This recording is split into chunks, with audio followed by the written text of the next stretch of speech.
The very first guest on the Being Bridget show is one of the most influential, inspirational, and important people in my life. My grandfather, Carl Tigemeyer, who lived to the age of 93.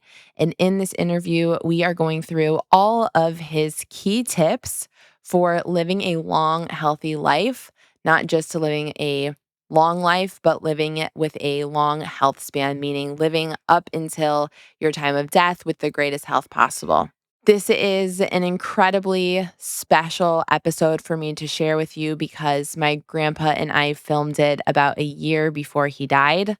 He passed away last summer. Very unexpectedly, he got sick and died about 2 weeks later, which honestly was the exact way that he wanted to go out. He was fiercely independent and always noted the fact that he invested in a healthy lifestyle so that he could increase his independence for as long as possible. And his ideal way to die was always stated to just fall off the side of Mount Pisgah. So he took a dramatic turn for the worse last summer and went from being perfectly healthy to very sick in a very quick time period and died 2 weeks later. But we recorded this episode a year before he died. So it's incredibly special and such an honor to be able to share this. I hope that it serves as an incredible tribute to the life that he lived. It's impossible to sum up what an incredibly huge life he lived and what a giant spirit he had in just this episode. I think that most people were extremely inspired by the way that he lived his life, by the way that he invested in his health, by the fact that he functioned better than most 73-year-olds. That was always noted by you in my community. But what was discussed most at his funeral was his smile. Everyone talked about his smile and how he always had a smile on his face. They talked about his love for life and how rare it is to find people who truly love life as much as my grandpa did. And they talked about his love for his family. My grandpa made the most of every single day that he was on this planet. He never took life for granted. He worked hard, he played hard, and he loved hard. He worked so hard, always giving 120% to any work endeavor that he was invested in. He played equally as hard. He loved to travel. He traveled all over the world. He loved to dance. He loved to dance with us at weddings and other celebrations, or even just in his kitchen.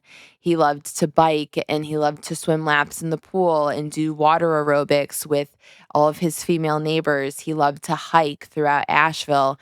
When we would go and visit, we would hike. I think we've hiked to every trail in Asheville because he was always so excited to host us and to take us to different mountains and trails. He kayaked through the mangroves, loved going on these wild kayaking adventures a lot of times where you had to like duck through all of the tree branches on a regular basis, and then you're like literally right next to the snakes and other nature that he was obsessed with. He loved to be in trees or in the water. He was always exploring. He was always talking to strangers, reading history books to learn as much as possible, and just going on adventures. He always did all of these things with a huge smile on his face. Every moment with him was memorable. Every single moment with him was such a gift. He also loved so hard, and that's something that I want to highlight in just, he's going to give these 5 tips to the 5 biggest things that he feels that have made the biggest impact on his health, or that did make the biggest impact on his health and the ability to live with incredible health until the age of 95. What I don't think that we highlighted enough is how important relationships were to him and how hard he loved his family and his close friends. Many of his close friends were lifelong friends. He didn't have a million friends, but he went deep with the friends and the relationships that he had. He loved his kids and his grandkids and his great grandkids with everything that he had. He wrote all of his grandkids' birthday cards and Christmas cards every single year. He took the time to know our friends and to know our lives and he's the reason that I went into functional medicine because when I was sick 20 years ago, He was the person that found the functional medicine doctor that my parents ended up going to, and the neurologist said that, my path just looked like medication with progressive symptoms getting worse with age. He played an enormous role in me becoming a dietitian and going into the field of functional medicine and having the desire to help as many people with their health because I was so inspired by him, but also always learning from him and being directed by him. He had such a unique and special relationship with each of my siblings and I. He just really took the time to know us and to have such special relationships that were very different from each other, but so special and unique to each of us and the relationships that he had with our spouses. He also had such an incredible relationship with McKinley and James in the short time that he was with them, but in the number of visits that he made to be able to be with McKinley after she was born. Even 2 months before he died, he drove 8 hours to our house to come and meet James, his second great-grandchild, and he mentions in the interview how contributing to his health was so important to him in order to be able to be there for those experiences with his grandchildren and with his great-grandchildren, which he said he hoped that there would be many more. And while there are more on the way from my brother's side of the house, he will live on through each of them, even if he's not with them in person. My grandpa, Carl Tegemeyer, obsessively lived by the life mantra life is not a dress rehearsal, make the most of every day. And he regularly encouraged all of us to do that too. I hope that you enjoyed today's episode, that you are able to learn from him in the unique way that he lived his life, and that it serves as a legacy to what an incredible person, what a big spirit, what a gentle giant he truly was, with what my dad referred to as in his eulogy a $1 million smile. So, Grandpa, thank you for being on the show. Thank you for impacting my life in all of the ways that you did and teaching me all of the things that you did and for opening yourself up to my audience. We love you. We love you forever.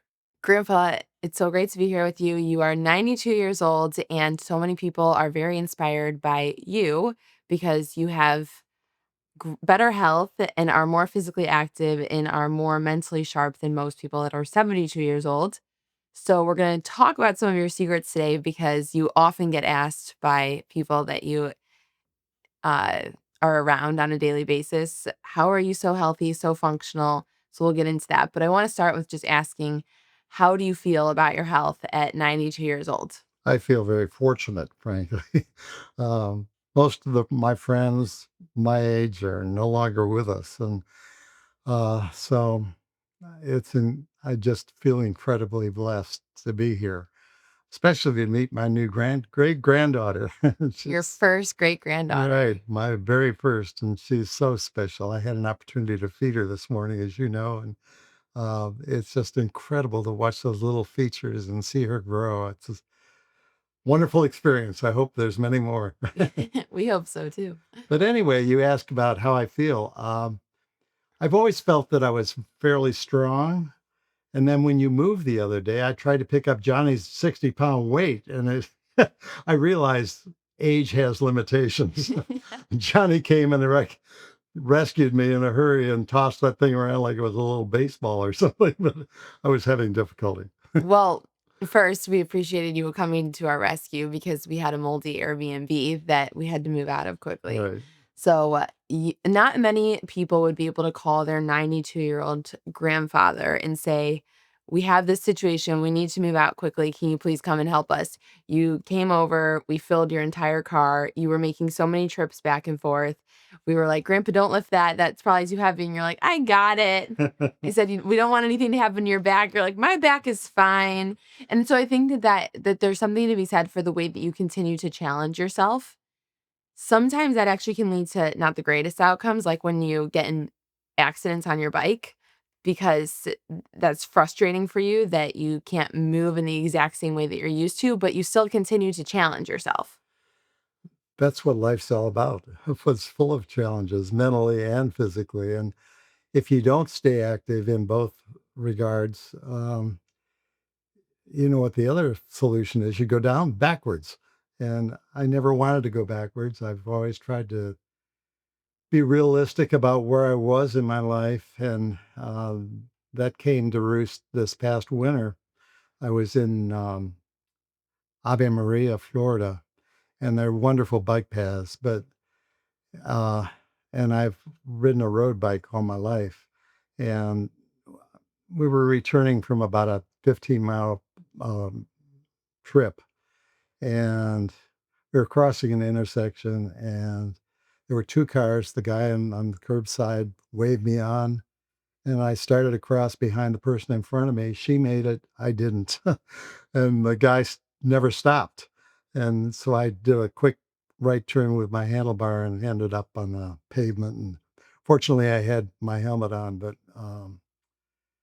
But that's I not the first time. I mean, you also cracked a few ribs 2 years ago at the I beginning know. of the Well, I've had pandemic. enough, but after that experience, I decided maybe it was time to hang up the bike. And so, at least for now, I have.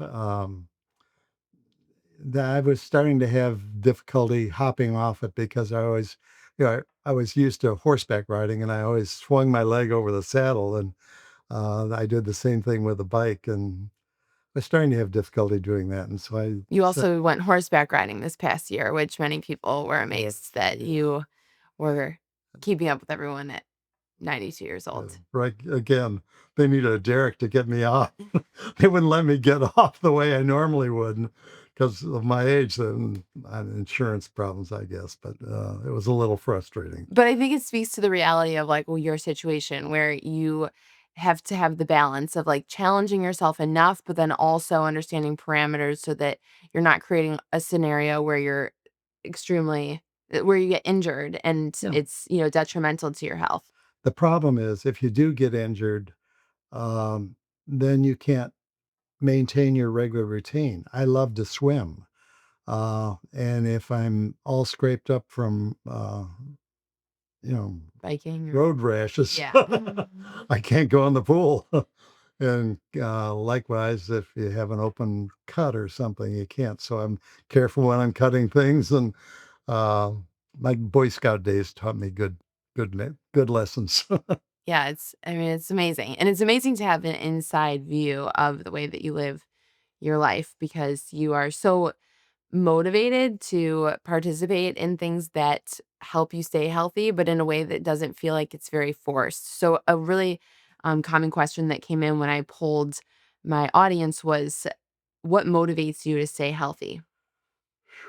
um, Well, number one, my father and his father both died within a year at age 55 and 56. And so I was really apprehensive during my 50s that They both had heart attacks, right? they did, yes. Um, and Not within the same year. That no, no, dad was 55 and your grandpa was right. You 56. got it. I'm sorry. I should have clarified that. But um, so my 50s were a little tenuous. I was always concerned about that and then probably worked out a little bit more during that period of time. And that was good because what you do in your 40s and 50s will carry you through the balance of the later years like I am now. I wouldn't be able to do half the things that I'm able to do if I hadn't had a very physical life most of my life. Yeah, it makes me think of the one day that we were in Costco when I was pregnant and I was having the food aversions and you were trying to convince me to get the mashed potatoes. Right. And I was standing there and you were standing on one side, and then there was someone that was an elderly man that was in a Costco wheelchair with the Right. basket in front of it. Right. And I actually took a picture just for my own personal reference because I was like, wow, the difference between you running around Costco trying to convince me to, eat these Costco mashed potatoes and the other things They that were good, weren't they? they they served a purpose for the time that I was in. Okay. But then to compare that to someone that, of course, you can't always control the way that things end up, but there's so many factors that are in your control that if you take advantage of them could be the difference between you standing on the right side and that person sitting on the left So side, true. wheeling their way through the grocery store. So true. Um, so many of us are overweight, and I've got a little problem that way, but not nearly as bad as a lot of people. And um, I attribute that to my diet. I eat everything, as you know. I have a voracious appetite, but I love fruit and vegetables, and summertime's my time to really chow down. But it's all healthy, good stuff. Yeah. And I think too that for some people that carry extra weight, doesn't necessarily translate to poor metabolic health. And that's why it's so important to look deeper at your labs because, you are so strong and you have great body composition with more muscle mass. And then you also have, your cardiovascular labs, your blood sugar levels, your blood pressure that is very much within maybe like the upper range of what you would want. But You sound like my doctor. I'm saying the upper range of optimal for what you would want to strive for as in your 90s. I mean, you have fantastic labs, but they're, like towards the upper range of what you would consider optimal. Now, they've also improved because even when we've been addressing your blood sugar and implementing some of the strategies that I've been talking to you about over the last few years, we tested your blood sugar several years ago and then you implement them and your labs improve drastically with, your blood sugar, your Yeah. fasting blood sugar levels really Oh, looking great now. for the most part, I'm right in the middle. Um, I was down on B12, uh, and I was making light of it. And I said, "Why is that so important?" And my doctor told me, she said, "Well, I don't want to concern you, but when somebody comes in with early signs of dementia, we check B12 because that's an early indicator of problems ahead." So I immediately talked to you and we got that straightened out. Yeah, well, and vitamin B12 impacts neurological health so much. So it's an important measure. I mean, it impacts many things, but absolutely neurological health. And that would be the reason that she talked Yeah. about that. Because as you age, your production of intrinsic factor, which helps to absorb vitamin B12, goes down. So sometimes you actually need more than an oral supplement, like you're doing the injections to help to increase the level of absorption. Well, I'm happy to say I'm back within the average You're in range. the average range, yeah. Yeah. Not the top range, but average. So the other thing that many people had asked was um, how early you adopted these healthy lifestyle choices. So, as you said, you eat well, you clearly swim and hike every day, you're always moving. When was it that you started to adopt these habits? I was very fortunate. I was born in very rural area of Cleveland on the east side, and I think that it was just natural. We had a big garden. I helped in the garden all the time, and I'd go out and pull a carrot and rub the dirt off it and eat it. And you still do that Yeah, today. I did, right. And same way with tomatoes and peppers and whatever, it was all good stuff as far as I was concerned. Um, so I guess, and I was always doing something. I started carrying papers when I was 11 years old and carried them until I was 18. And uh, that meant getting up at 5:45 in the morning and delivering 100 and some papers before I went to school.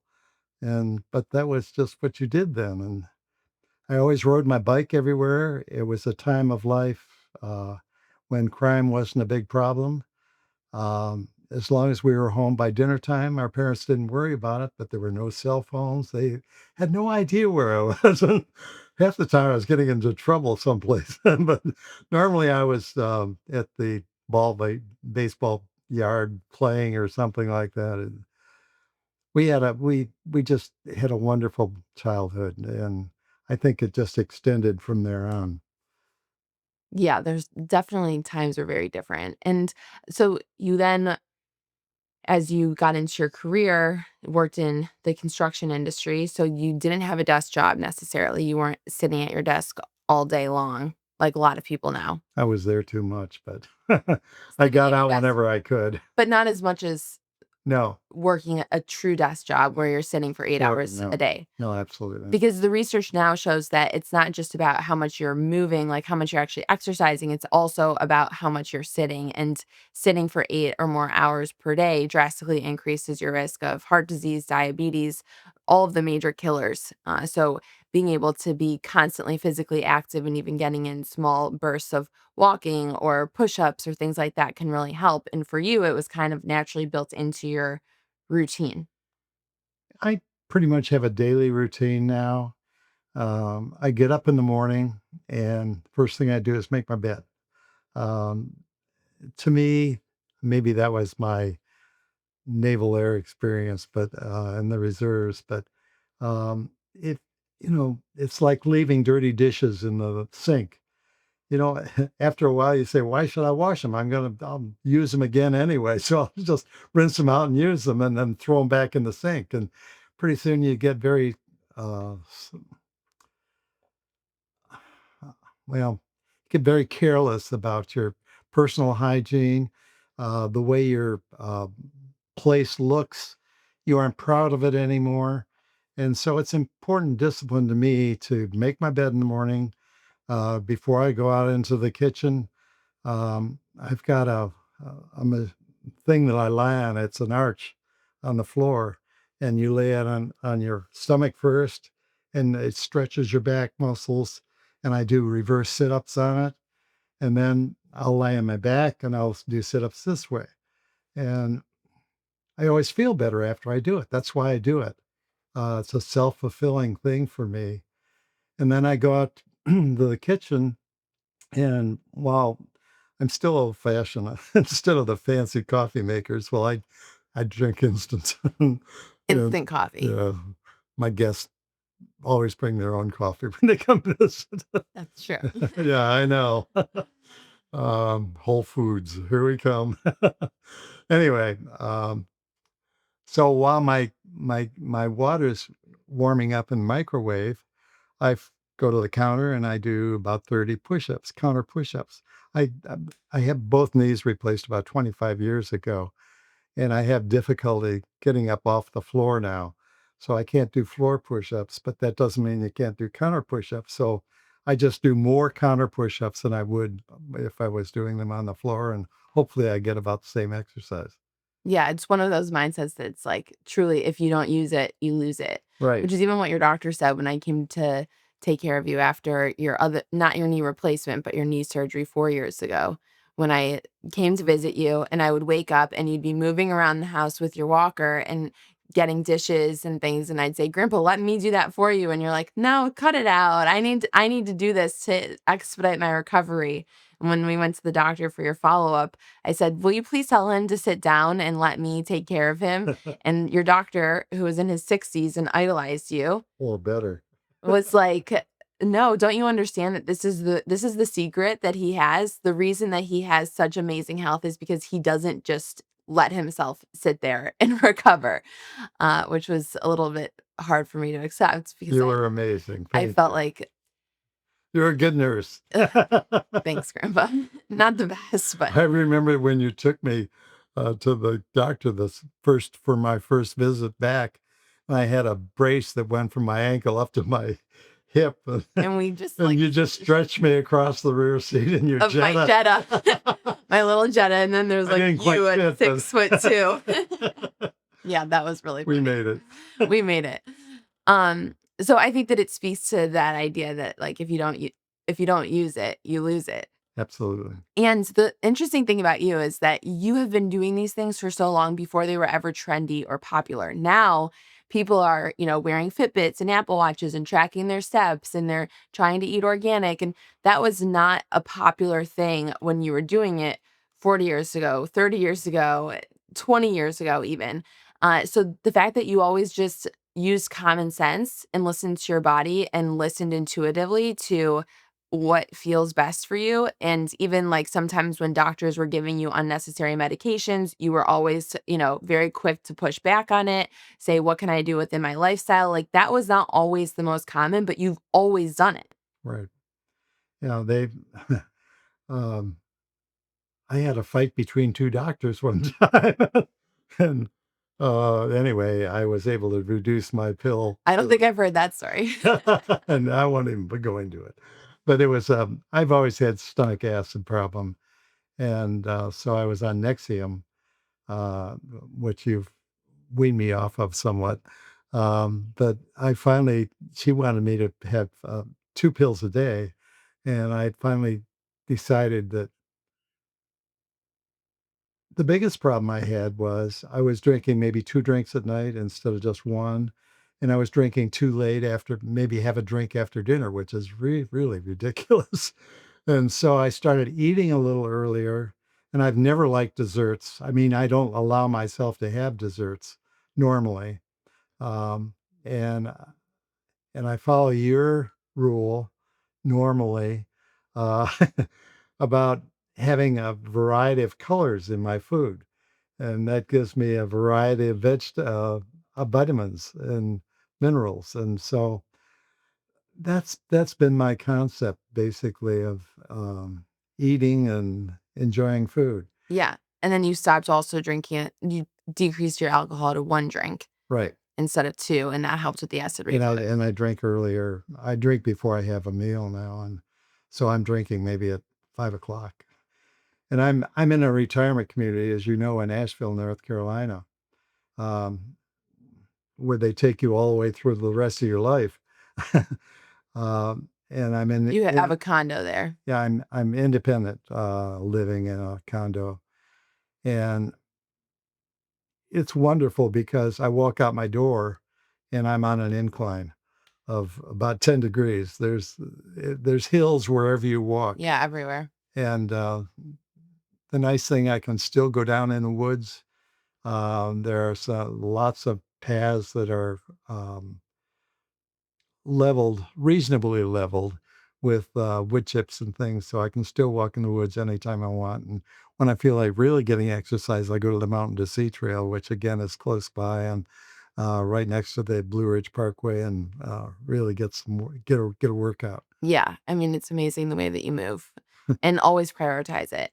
But let's go back to I just wanna add one additional point with your doctor trying to increase your Nexium and you saying, what can I do in my lifestyle to not require that? We've added supplements that have helped with your acid reflux as well because there are side effects to these drugs that you've always thought like, well, there's side effects. What else can I do? And a lot of times people are very quick to just take the pill instead of ask, what is it that I can do? This is the same instance with you and the statin that your doctor's been pushing for the last several decades that you've not taken. Right. And so I think that you're a great testament and have also empowered my parents and then me to always think outside the box and not just say, well, because you're the doctor and you're the expert, I'm just going to trust you for everything. Like, I need to do my own, I need to listen to you for guidance, but I also need to make my own educated decisions based on what I know about my body and what is it that I can do in my lifestyle first that helps me decrease the need for this medication. And listen to your body. Your body, you know how you feel, and that's why I work out and do the things I do, because I feel better. I if I've been sitting watching television at night, for a couple hours, I think, "What the heck's wrong with you?" Get out and do something. And there's just an eighth of a mile loop around, right outside my front door practically, and I can do that in 15 minutes or so and get a mile in, and it's all up and down hills again. So it's um, double mileage actually because of the uphill grades that I go down up. And the thing too is that so many people now are becoming more rigid with their health where they're like, I have to get a certain number of steps in. They're like tracking everything. And so I, of course, track plenty of things on my own from time to time, but you're a great example of not being rigid about it. You lean into the things that make you feel good and you truly enjoy it. And you don't stress about your lifestyle. Sometimes I think that, biohacking and wearing so many devices and things like that can create more stress that it actually decreases a person's health, but you don't stress about it. You just incorporate it and love embracing it and listening to your body because you know that it's gonna make you feel your best. Very, very true. Um, I wear a Timex watch. and they work well beautifully for what I need. That tells time. Tells time. My my my phone tells me everything else I need to know, how many steps and all that kind of stuff. And Yeah, you do have a step tracker on your right, iPhone. right. Okay, let's move on to one thing that a lot of people had asked you started to incorporate your daily routine. I think we might have missed a few steps. So you wake up and you make your bed, and then you go and do push ups while your instant coffee's being made. And then you go outside and have your coffee. Is that right? Um, I take it out to the porch, right? I've got a nice, beautiful porch and got a bird feeder there. And so I watch the birds come in, and the squirrels are always fighting with the birds over how much, who's going to get the food. But that's a constant battle, and it's fun to watch. But it's just very calming to be out there in the morning. I read the Wall Street Journal out there. I get it online because if you get the paper edition, it's a day old, and so I prefer to have current news. And it's part of um, the daily living and being up on things. You know, I love interacting with people. Uh, I'm accused of being somewhat of a loner, but really I love people. And when I'm on a trail, I'll speak to them, and if they want to talk, I'll talk for a while. It's just my nature. I've moved sometimes to a brand new community where I didn't know a soul, but within, between the swimming pool and the workout room and whatever, You make friends. yeah, I do. And my advice to your younger listeners is when you're exercising, look at the things that you can do lifelong, and not only by yourself, but with your partner, um, and your family later on, because there are some things where you're more apt to get hurt, and I would avoid those. But certainly things like swimming, tennis, golf, skiing, you can do those up. I did most of those until I was 75. And you still do some of them. I still, You had to retire from skiing after your knee replacements. unfortunately, Yeah. that's when I could get a free ski pass. They had that all figured out. Because I really miss skiing. I used to ski a lot, and I enjoyed tennis. And for a time, I owned part of a golf course and could play free anytime I wanted to. But Oh, I didn't know that. yeah, Chardon Lakes. But the thing is, that will help you in the socialization in e- entering a new community. Um, and plus, it's good for you. Yeah. And, Well, but, excuse me, but go ahead. um, I chose tennis over golf in particular because golf takes a long time, number one, and I didn't feel I had that much time to waste during the week. And after work, you can play a game and few games of tennis and get more of a workout than you're going to ever get on a golf course. So that was my choice. But Johnny might argue against that. well, in later life too, I was sorry that I didn't maintain golf because that's one of the first things they ask you when you live on a golf course. And do you play golf? No. Why not? Makes it harder to make friends. Right. Yeah. Well, I think too having an open mind and being open to meeting new people because even like when we had gone through when we were preparing for the interview and you had said that after you read the Wall Street Journal, you go to the exercise class with the women that live near you that you've become friends with because you're open and you introduced yourself, you bring people produce, you like are very friendly and go out of your way when sometimes it feels uncomfortable to put yourself out there to make new friends, probably at every age. Because I know that it's hard at the age that I'm at in my 30s, but I can imagine that it continues to feel difficult and something that, is good to get in the habit of doing. Absolutely. And I always used to laugh at the women out there with their styrofoam weights doing water exercises until I got in the water with styrofoam weights. And I'm one of the few males in the class, but it's a wonderful exercise. And of course, it's uh, s- you know, relaxing in so many ways and stretches you, and you're bouncing on your feet for 45 minutes while you're working with your arms in a lot of different positions. And it's not only the styrofoam weights, but then there are rubber bands that you're stretching, and actual weights that you're lifting up over your head, and you're still bouncing while you're doing it. And I come home at the end of 45 minutes and I'm ready for a little nap. And then prepare lunch and get ready for the afternoon activity, which is could also probably be a walk or Getting there. something, right? Yeah. And then you cook dinner. Oh, yeah. Um, that's one problem with the place where I'm staying, I won't mention it. But, I I've always loved vegetables that are al dente, and they overcook all the vegetables, and so they're mush, and, there's too much gravy on stuff, and they have probably 50 different kinds of desserts, which I don't enjoy, and so I prefer to do my own cooking, which I do. Right. And that consumes, a couple hours a day. With the prep and then Right. cleaning up and Then washing dishes and washing clothes and yeah. all those little household things. Very true. Okay, so let's get into your top 5 tips for living a long and healthy life. I think that this is something that we actually prepared in advance because we wanted to go through and say, like, these are truly the if we think about you and the difference between you and your friends, which you don't have many friends your own age, you hang out with people that are 15 years younger than you, but you don't have many friends that are still alive that are your age, and you have 0 friends that are still alive that are your age that are cognitively with it, that understands who like, where they are. Is that right? Can you think of any that you have still?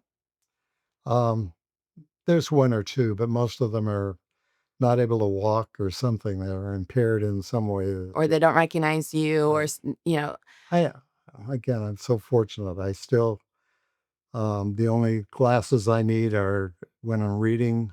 So the readers, I can still drive long distances without, Yeah, you just drove 8.5 hours this right, past week to get to right. Cleveland. And the drive to Florida is 15. But and I shouldn't be doing that, I know that, but, I get You still going. do. Yeah, I get going, and it just, seems natural to be doing it. I've driven long distances But almost. you're not a hazard on the road. No, I You don't just need to feel I stop don't for naps yeah, sometimes. I do stop when I'm tired at all, and I've got a good car that has lots of safety features in it, and I don't feel that I'm a hazard, no. Agreed. So let's share your top 5 tips for living a healthy, long life that you have personally embraced and you think has made a big difference in your own health. Why don't you share the first? The most important thing is staying active, whether it's chopping wood outside or walking or playing a game with your spouse or your family. Just do physical things. Um, keep your body healthy. Mhm.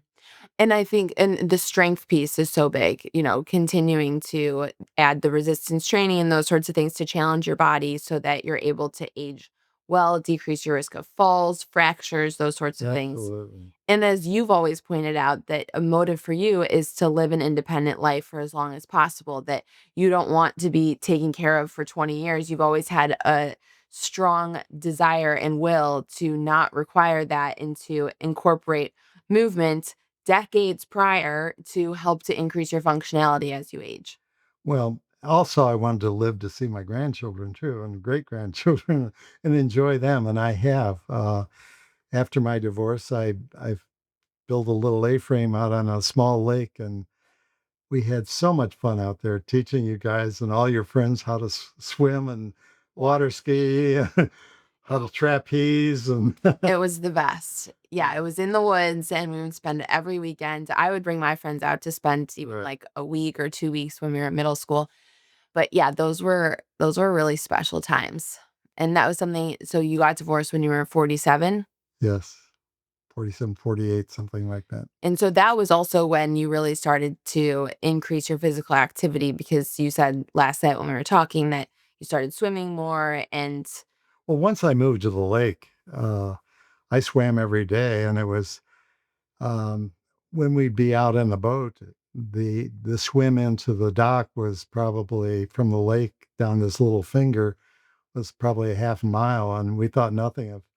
I'd turn the boat over to somebody else to bring it in, and my dog and I would swim in.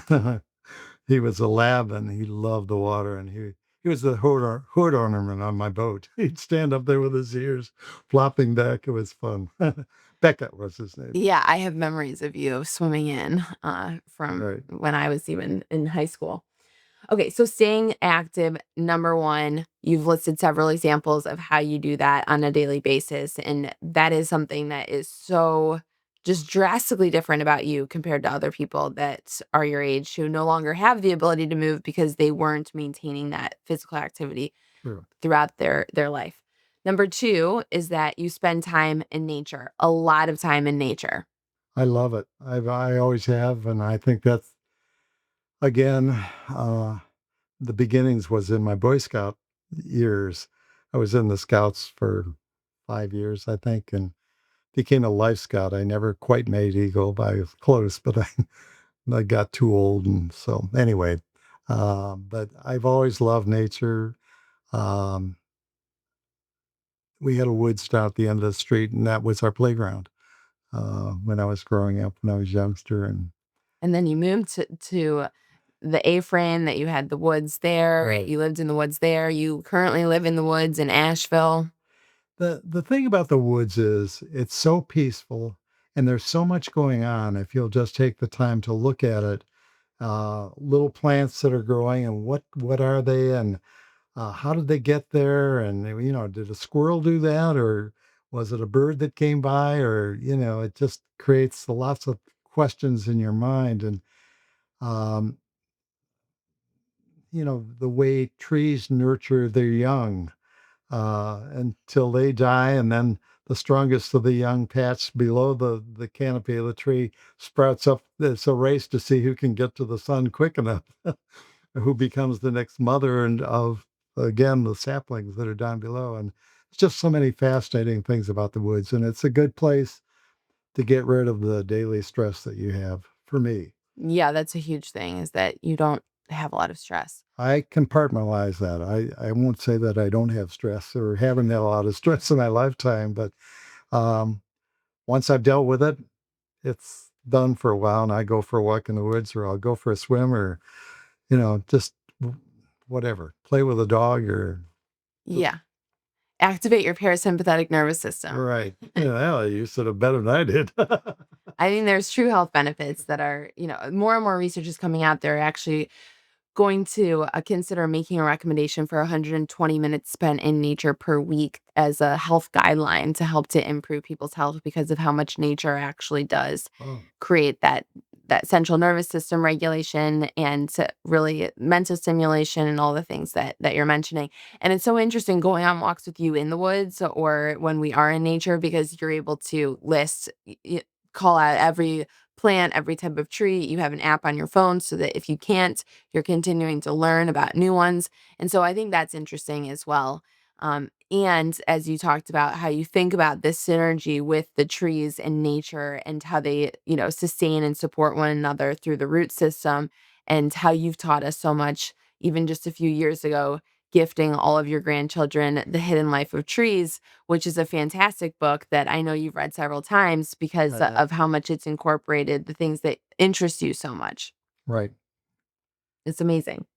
So, tip number 3 is to stay active mentally.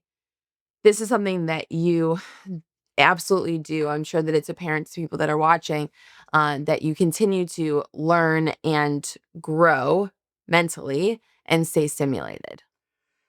As I mentioned, I read the Wall Street Journal every morning just to keep up with current events, and I particularly enjoy the editorial pages. Um, I also listen to news too at night normally to see what happened during the day. Um, but yes, it's important to read a variety of things. You read a lot. I'm interested in history because that's where we learn our lessons from. And if we don't learn them, shame on us. And that bothers me because a lot of that's going on today in my mind, where we're disregarding the history lessons that are there for you to see plainly, and yet we disregard them, and it bothers me. But all I can do is through the voting and try to. We're not gonna get into politics. All right, sorry. Uh, Um, but I agree. I think that definitely you are continuing to learn. You know so much about history and the things that you can go through to teach us, the books that you give us about different wars and those sorts of things to continue to educate because that's something that you do for mental stimulation. You travel a lot of places and you have throughout your life because you're interested in seeing how different people live. You play brain games on a regular basis, crossword puzzles, your Wordle that you do every morning, those sorts of things to also keep your brain young. I've been lucky. You haven't I don't think that it's just luck. Well, um, I've done I've done when I'm physically active, I've done some risky things too, and that's where the luck came in. Yeah. I've injured myself a few times, but I'm very fortunate to come out of it and be able to hop back on the horse or the bike and go forward. And I think that that's really the definition of health, having resilience. This is something that I think about all the time is being resilient, having a high bounce back ability when you get sick, when you get injured, those sorts of things. And your resilience comes down to mental stimulation, physical stimulation, in order to continue to increase the load, the threshold, so that your resilience is that much stronger when you are bouncing back from a pregnancy, when you're bouncing back from an injury, when you're bouncing back from fertility struggles, when you're bouncing back from, going through some kind of life stage like menopause that changes your level of health. It's like so much of that comes down to having a strong health foundation so that your resiliency is as high as possible so that you're able to recover in the ways that you have. There's no question about it. And it does slow down whether you like it or not as you get older, your ability to recover. So you want to have as few of these incidents as, Which you're learning. yeah, right. Okay. Item number 4, your top 5 tips. Item number 4 is to have fun and to not stress the small stuff. Well, I pretty well covered that, but um, we tend to clutter our minds sometimes with, is it this way or that way? And why is it this way? And we get too much going on in our mind. Our minds are always trying to debate things for us. And so you need to get your mind settled on when they're debating, say, no, I don't like that. This is what I'm going to believe, and shut it off and go on to the next issue. That's what I do. I can't stand that chatter going back and forth, um, and it's called compartmentalization, and it works for me. And then if it's still going on, I take a walk in the woods and settle myself down. Yeah, or a swim or Right. something. Okay, the next thing is eating an abundance of vegetables and fruits. A lot of produce. You eat a lot of real foods. You don't eat a lot of processed foods. That's kind of the foundation of your diet. And that's certainly very different from most people that I know of that are your age or younger, that are, above the age of 60. I would say you're eating an abundance of produce and you're not eating a lot of processed foods. And you haven't ever really. No, I haven't. Um, that comes from having a garden as a youngster, and then having my own garden at the A-frame, the big zucchini plants and things. And they even learned to eat zucchini flowers. You can fry them. I didn't know that.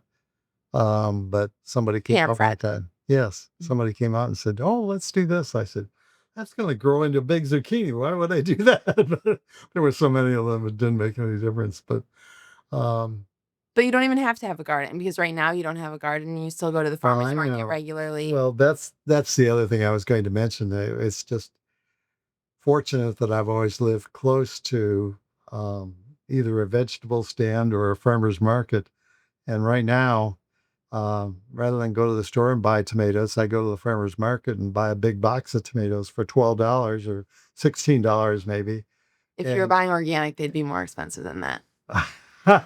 well, That's these that's are, well, I don't know. Okay, maybe. That's Anyway, one area that we're still working on is trying to get you to decrease your pesticide consumption because you don't always buy organic. But I think that that also, of course, organic is the most optimal to decrease pesticide exposure. And for you, like I've explained, that when you were younger, you didn't have the pesticide exposure that we have. There was not the level of pesticides and chemicals that were being put in the food system that currently are today that we've grown up with. And so I think that while it's helpful to know that not eating organic isn't the priority, really eating an abundance of fruits and vegetables is step number two. And then if you can have access to the organic, non-GMO, even, some of the regeneratively raised produce, then that's amazing as that next step to help to support your health. But eating the fruits and vegetables is really the foundation because you're getting all those phytochemicals in addition to the phytochemicals that you get from the spices and herbs that help to decrease that inflammation. So that's a huge thing that you have done and have passed down that we just normalize it. Like we don't normalize buying a lot of processed foods and those sorts of things for people that are trying to make changes to their diet that don't eat a lot of real foods right now. It's like slowly making progress and changing what you normalize so that the choices that you're making on what you're purchasing, even if it's at the grocery store and you're not going to the farmer's market, are in line with, not a lot of ingredients on the ingredient label, a lot of the fresh stuff that you're going to get in the refrigerated or even the frozen section of the grocery store so that you're building that into the habits that you're creating and how you're stocking your kitchen so that you're creating that as the norm in your family so that future generations have an easier time making those choices as the default.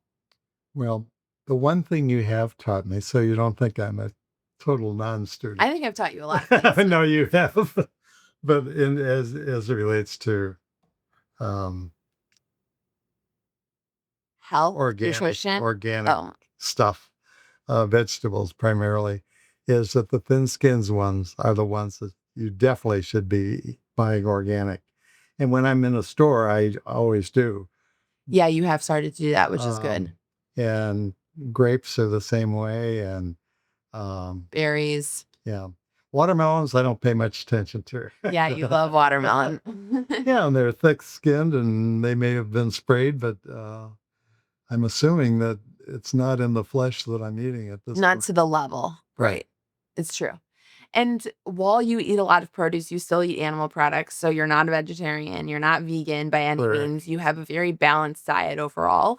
And I think that so much of it so much of the health that you have achieved comes down to getting enough protein in your diets, getting enough of the produce and the fiber and the healthy fats that you incorporate with your extra virgin olive oil and your avocados and those sorts of things that round everything out in such a fantastic way. And it doesn't mean that you're perfect with your diet. When I go to your house and I'm going through the refrigerator, I'm constantly asking at least about a few things like, Grandpa, why do you have this? Why are you buying this? So It I don't always want cost me about $500 for the stuff you throw out. No, I'm kidding. It's not that because you much. don't care about expiration dates. That's true. But I think that, we don't want people to get the impression that you're perfect about your diet because, again, you're not rigid about No, it. I'm not. I love everything actually. And somehow, if I haven't had popcorn in a while, my body will tell me, "Hey, it's time for a bowl of popcorn." So that's what I have for dinner. I may not have anything else, just a big bowl of popcorn with. That you pop in the whirly pop on the stove. Right, right.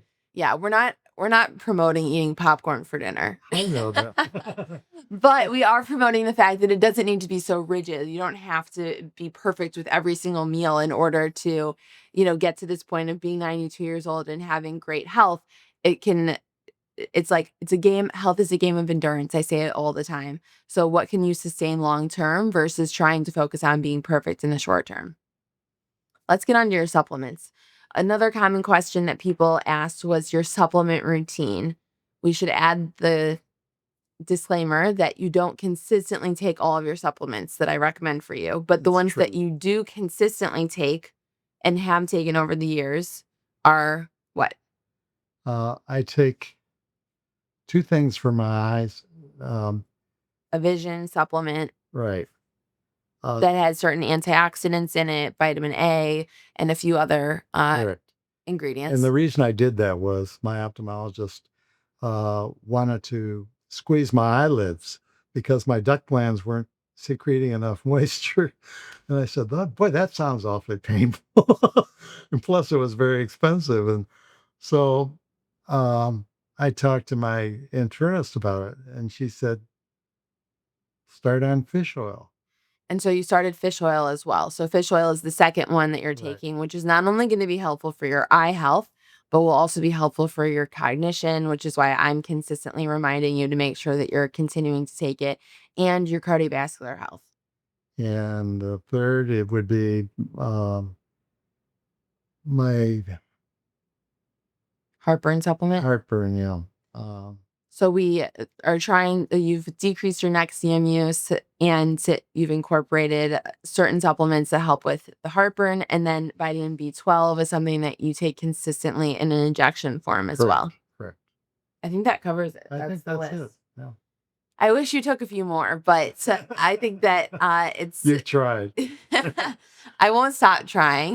But I think that it's also a testament to the fact that you never want supplements to be the only way that you're getting nutrients. You want a diverse diet that's giving you a lot of the nutrients through the foods that you're eating as well, which I think you do a great job of. There is one other thing that you've helped me with, electrolytes, Oh, right. because as I get older, I'm finding I get dehydrated quicker because I do have a good perspiration system. And And sodium is the number one electrolyte that you lose when you sweat. correct. And when I'm walking, I'm apt to start getting dizzy, and that's very dangerous. Where if I'm on my bike or whether if I'm walking in the woods, and especially if I'm all by myself, which sometimes I am. Which Uh, my dad does not like. I know. So I always carry a package of electrolytes in my pocket with me, and so that I can um, regenerate myself when I'm. And prevent passing out. Oh, right. Like when you just last a few months ago when you called me and you said, "Oh, I was out for a bike ride or swimming," and then you came back and then one of your neighbors had asked you to help hang something. So you got up on a stool to hang something and then you didn't have the hydration or the electrolytes to replenish what you lost I'd been and swimming, you and then fell backwards. I'd been swimming, and then I worked in a garden outside that we've got a flower garden, and so I helped the neighbor with that and was doing some work. And um, I didn't have any water all the whole time, and except from the pool. um, then I went to help her, and I I knew that I shouldn't be up on that ladder because I was dizzy when I started, and I fell back and hit a note table, and lucky I didn't break So lucky. a zillion bones, but But it goes back to what we were talking about in the beginning where you're still trying to find the balance of pushing yourself and doing the things that you know are absolutely. in your regular routine and then recognizing the age that you're at and some of the natural declines that happen so that you're not putting yourself in Every, situations like that. right. Hopefully in the future that you're taking the time to hydrate and add the electrolytes even though you don't like it and you are stubborn and you're like, "No, I'm fine. I'm fine." Where we have to say, no, Grandpa, you're not fine. And so it's okay that you need to sit down and take a break and drink some water and add some electrolytes instead of acting like you are still 50 years old and pushing through multiple things back to back to back. There's one other tip for your viewers. I almost had an incident where I fell down a flight of stairs. I was on a second floor. That was also recent in the last six Yes. months. And I thought it was something on the stair that made me slip. My shoes or something was wrong. And then more recently, I was going down a flight of stairs in the middle of the day, and I didn't have a firm grip on the railing, and I almost went all the way down. But what happened was my heel caught on the front of the step. And of course that pitches you forward. And so if I hadn't had a railing there, I would have really been in trouble. Or if somebody didn't have the strength to hang on to it, Right. you're going to be end up at the bottom of the stairs. So my advice is Use the railing. be yeah, use the railing and be careful of the stairs. Going up is no problem, but going down, um, be careful of your heels and the way you get down. Yeah, that's And if helpful. you have a cane, put it down on the step below, of course, and then go down. Yeah, that's helpful. Okay, the last thing that I'd like to talk about is your life mantra, which is life is not a dress rehearsal. I knew that was coming. So this is the mantra that you've included on every card that you've given all of your grandchildren for every birthday and Christmas, and something that you continue to reiterate. So I'd love for you to share, what does that mean to you? When you've lived 92 years or close to it, and 91 and a half, um, you think that life is going to go on forever when you're young. Um, but even at age 92, you realize how fast those days have gone. And each day is precious. So make the most of it because it's not going to come back the same way tomorrow.